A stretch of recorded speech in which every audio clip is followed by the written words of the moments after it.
Thank you for joining me today for our talk on manifesting with the elements. For today, I just wanted to chat about and go over just some pieces around how we can use the different elemental energies in our manifestation process and to help kind of tap into the different variations in their energy. So we're going to talk a little bit about each one, some of their correspondences and their qualities, and then different techniques you can use to work with that element. So when we're thinking about the different elements, one of the interesting things is there's a lot of different research, not just research, but understanding about the elements and their qualities based on the cultural traditions. So, what we'll be doing today is kind of talking about some of the traditional European correspondences. So, the ones that I'll be bringing forward are ones that were kind of rooted back into theories and ideas posited by Pythagoras, Plato, Hippocrates. But of course, depending on your tradition and your background, you might want to look up those correspondences. They're a little bit different in Chinese medicine. They're also a little bit different if you're looking at like the native medicine wheel. But this is just about giving a foundation and some ideas to start thinking about those elements. And one of the things I always invite everyone to do, and I think it's a really great activity to do with the elements for yourself, is to do a tuning in activity. So this is something, what we're talking about today is just kind of foundational, but how things feel and work with you is going to can potentially be a little bit different. So to do a tuning in with the elements, what you would do is get an object or have something that represents the element that you want to work with. And I would recommend doing it one at a time, dedicating like one session to one, sitting with that, and then doing it on another day or maybe a next week.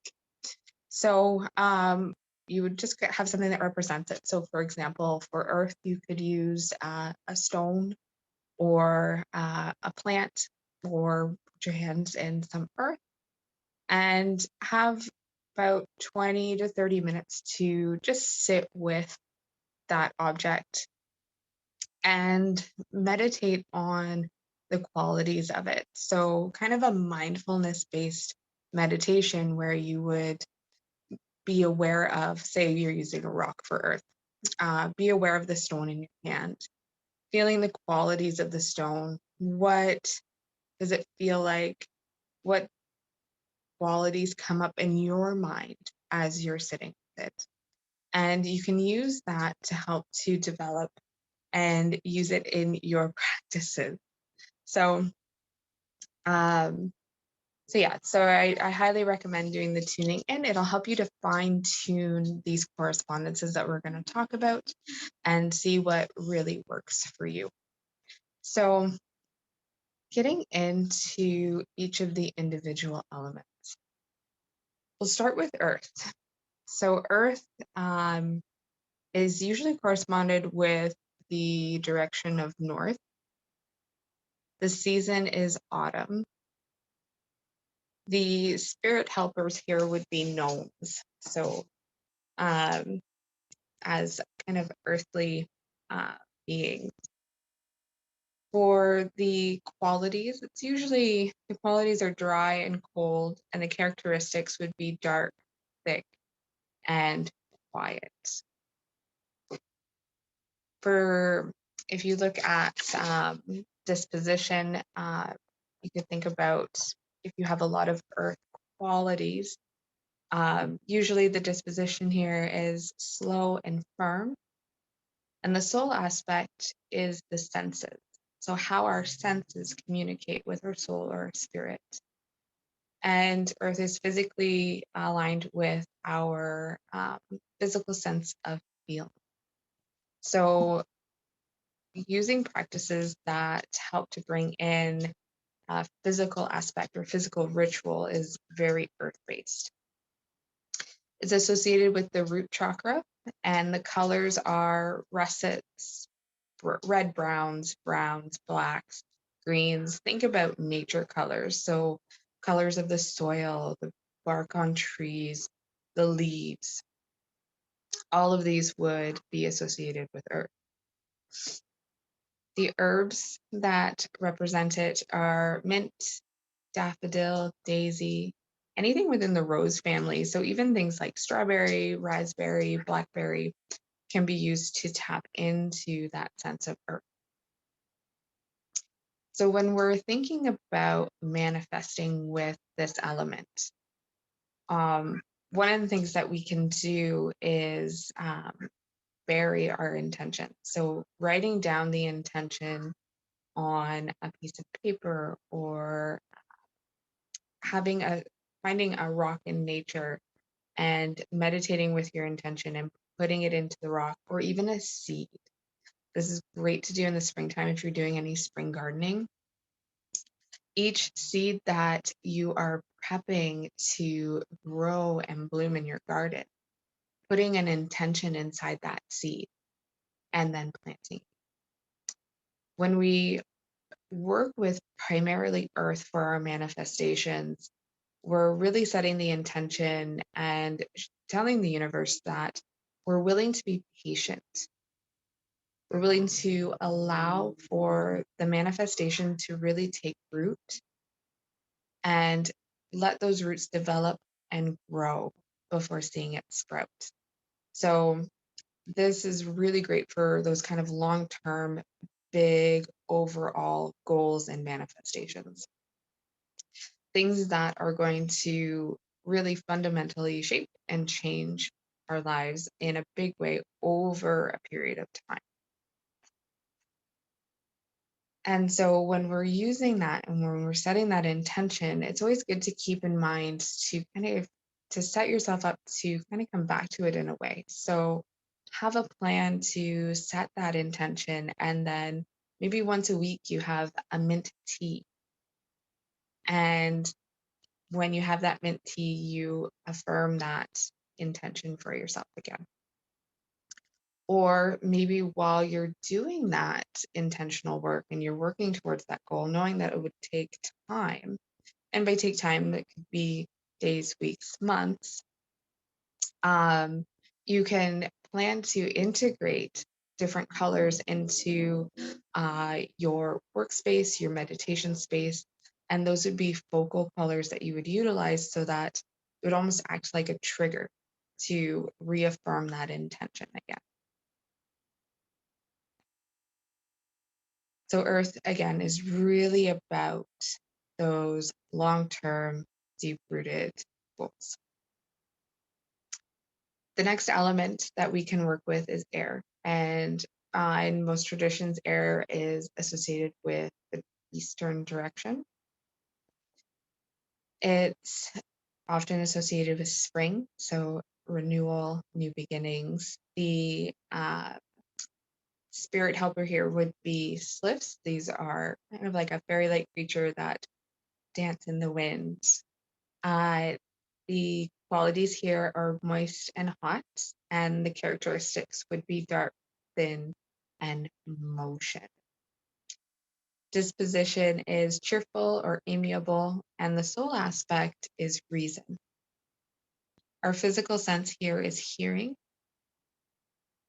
and it's the chakras that are associated with the element of air are the solar plexus, the heart, and the third eye.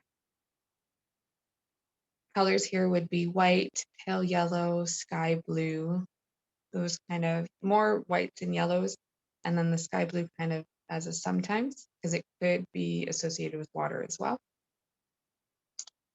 Your herbs here that would correspond well with it that you could bring into your cooking and eating or even into your teas are dill, fenugreek, flax, and lavender.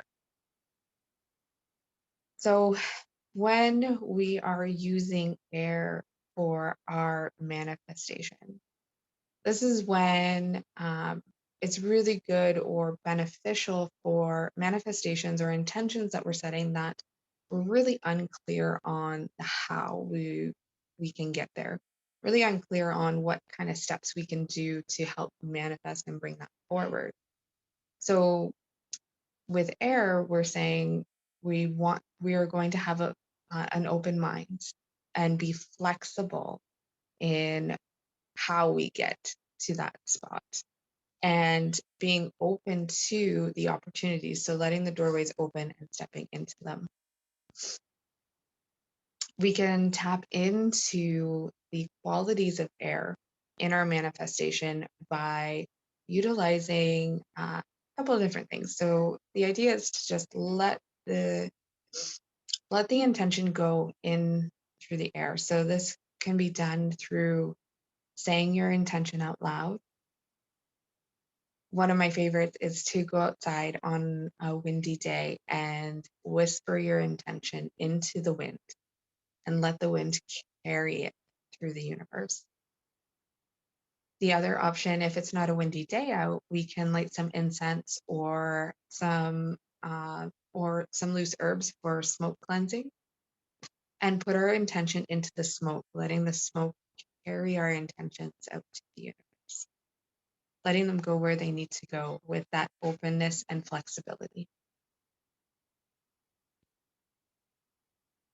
Our next element is fire.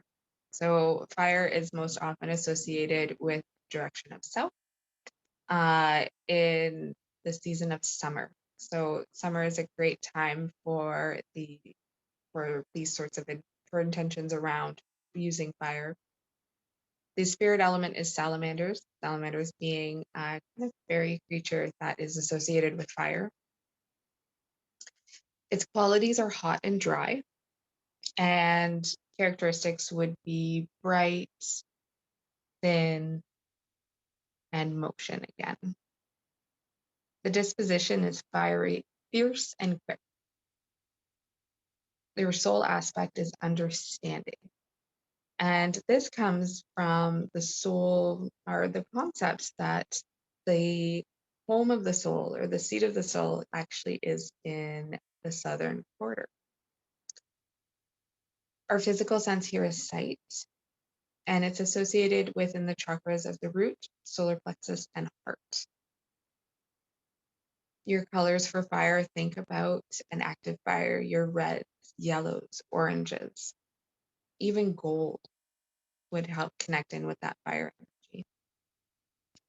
The herbs here are basil, garlic, pepper, cinnamon, turmeric, and mustard. And to bring in fire into our manifestations. So fire is great when we have something that we need to get done quick. This is an urgent need, but keeping in mind that something that comes in quick may not be long lasting. So these are it's great for steps towards a larger manifestation or something you just kind of need really quickly in the moment within the day, the week. So some of the ways that we can do this working with fire is burning, right? So utilizing fire and physically burning something. Firework is fantastic as a step in our manifestation when we're trying to release something that may be blocking our path to manifestation. So we are manifesting a release for ourselves and creating that space and clarity to bring something else in. It can also work for if we need a quick, something or other as well. And ways we can work with this. So there's a couple things you can do. You can write your intention down on a piece of paper and use a fire safe container, of course, and burn it. You can also write your intention out on a bay leaf and burn that in a fire safe place. And we can also use candles. So we can use like a votive candle, even a tea light, you might be able to do it. And you can actually carve the words of your intention into the candle. You can trying to boil it down to a single word or a word or two that represents what you're trying to bring forward. And then when you light the candle, saying the full intention out loud. So I light this candle in honor of, and put that intention out, then you light it. So when we light a candle, we're creating a spark of energy. And that spark of energy can really fire up our intention setting, whether it's drawing something in or releasing. And then we have the water element. So water is usually represented by the west direction, the season of winter. The spirit helpers here are undines, which would be, they're kind of like a water sprite kind of idea. The qualities are cold and moist, and the characteristics are dark, thick, and motion. Disposition here can be sluggish, maybe a little bit fearful if we have too much water. Water being associated with our emotions, so our emotions can sometimes bog us down. So that can have something to do with what's going on with our manifesting and intention settings. So it's a good thing to be aware of. The soul aspect is imagination. So while water is uh, associated with our emotions, very, very deeply tied to our subconscious mind, those deep waters that run underneath the surface. Whereas the air element, just hopping back for a second, air element is more representative of the conscious mind and our mental self or our mental body in the spiritual realm. So water is that kind of undercurrent that is constantly around us and uh, kind of affecting us. It's associated, the physical sense here is smell and taste. It's associated with our sacral chakra. And the colors here for water are blues, greens, and silvers. So for water, water is also great for doing a cleanse or release. So helping to release the emotions or subconscious patterns that may be going on, affecting our ability to manifest. We can also use water to bring stuff in, but we need to be careful because water, again, being fueled by our emotions, depending on how we're feeling, you may, if we're really kind of internally fired up about something or high emotion about something, and we put out an intention without maybe thinking it all the way through, sometimes we can create a tsunami effect into our lives. But overall, usually when using water, water is quicker than earth, but it can potentially take time. It has the ability to overcome any obstacle, right? And if you think about water in nature, given enough time, water can overcome even rock or stone, carving out its pathway, its desired pathway with a single-minded. So some of the ways that we can utilize water or some activities we can bring into our manifestation practices. Um, One of the things that we can do on a daily basis is with our morning coffee or tea, set our intention and stir clockwise to manifest or bring something in. And if we're thinking about releasing, start counterclockwise, encouraging that release aspect. And then as we drink that water, we're bringing that intention into the body. We can also use cleansing baths. So using sea salts and herbs or essential oils that correspond with our intention and allowing ourselves to be submerged within it from the outside as well. Cleansing baths are fantastic for just kind of helping to get rid of any of the stagnant or heavy energies. We can also tap into this by doing a regular moon ritual. So tapping into the new moon and full moon cycles and setting our intentions through those moon cycles helps us to connect in with that water and have that continuous working of that energy as we move through the months. Last but not least, we have Akasha or spirit.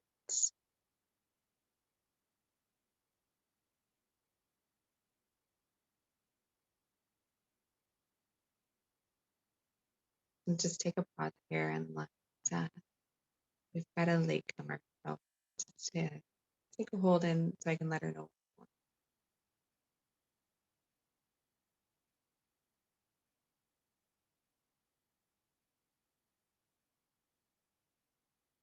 So, as I was saying, last but not least, we have Akasha or spirit. And spirit is an aspect that flows through everything. It has a piece or a part to play through earth, air, fire, and water. And it connects all of those elements. So through Akasha, we tap into each of those elements, but we can also really utilize through Akashic practices or through that essence of spirit, help to connect all of the others and build practices for our manifestation that utilizes each of the elements, each of their qualities to work towards them. So, spirit or Akasha, the characteristics here are interconnection, balance, transmutation or transformation, and psychic perception. It's associated with our third eye and our crown chakra, and the colors here are violet or white or silver white light.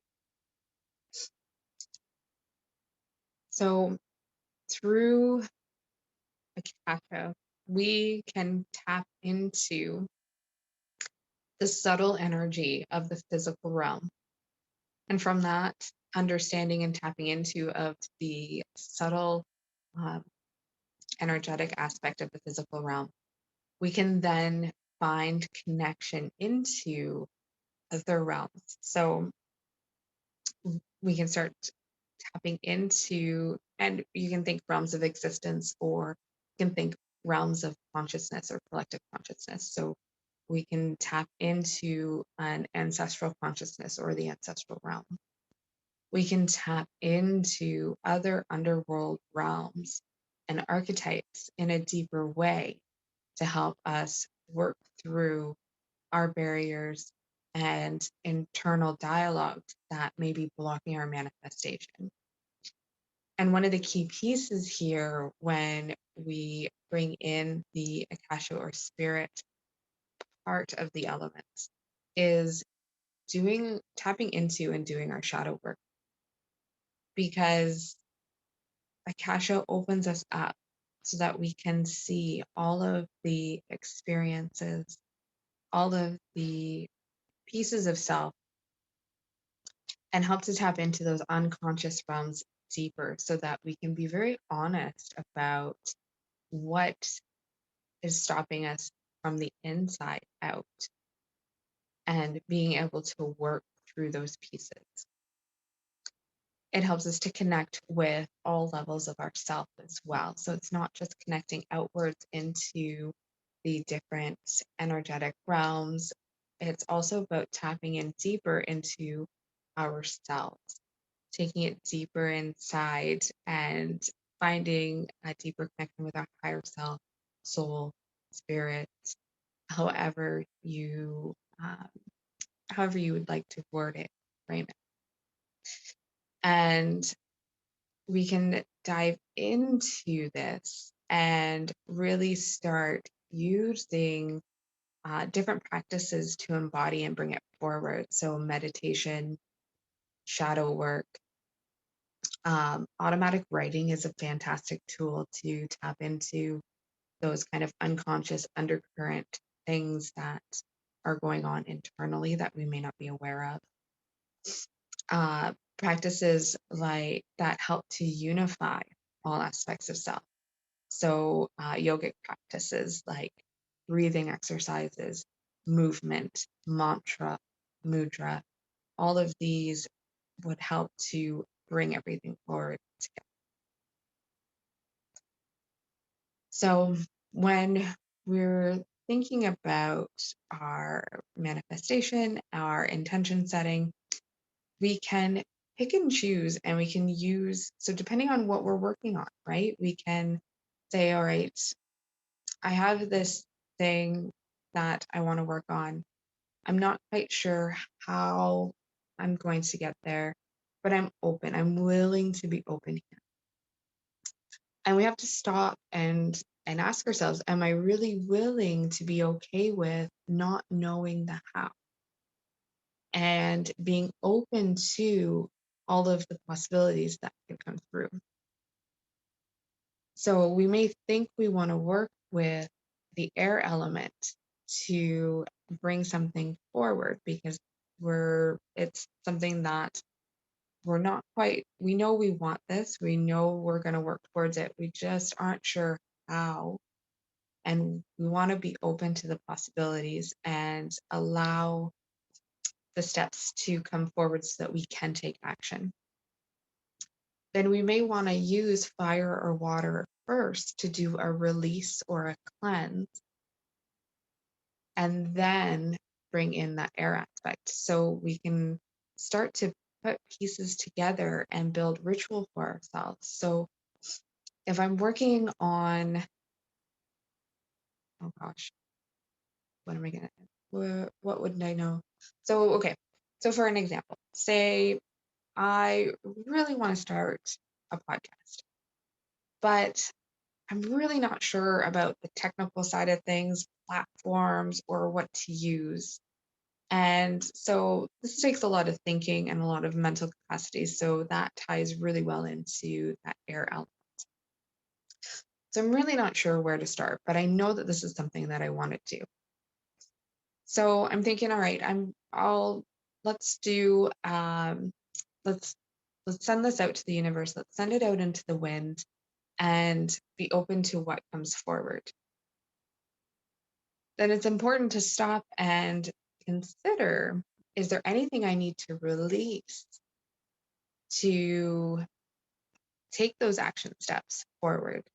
Because if I'm putting it out there and saying I'm open and I'm willing, the universe will send those things to me. But I need to make sure that I am truly open on all levels. So this may be a really great space to start with a water cleanse. So maybe doing some sort of cleansing bath, do salt and uh, maybe add in some herbs or some essential oils into that bath to help to cleanse and release any preconceptions I have about starting a podcast. Maybe maybe I need to let go of the idea that it needs to be perfect right away. Maybe I need to let go of thinking I need expensive equipment. So we can start out with a cleanse to release those expectations and then set our intention by whispering it out on the wind or lighting incense and putting the intention into the incense, letting the smoke go out and see it being lifted up into the universe. And then the next day, maybe an email pops in to your promotions inbox. I use Gmail, so to visa stuff up. Maybe in my promotions, I get an email that, about a site where I can upload my audio and then they'll distribute it to where it needs to go. So it's like a central point of contact. And then I can start taking action on it. So we still need to take those action steps, but setting ourselves up and creating the mindset through each of the elements can help us to achieve what we need to. And the nice thing is you can have a lot of fun with this, right? You can really, really have a lot of fun with it and take it in a lot of different directions. So, yeah.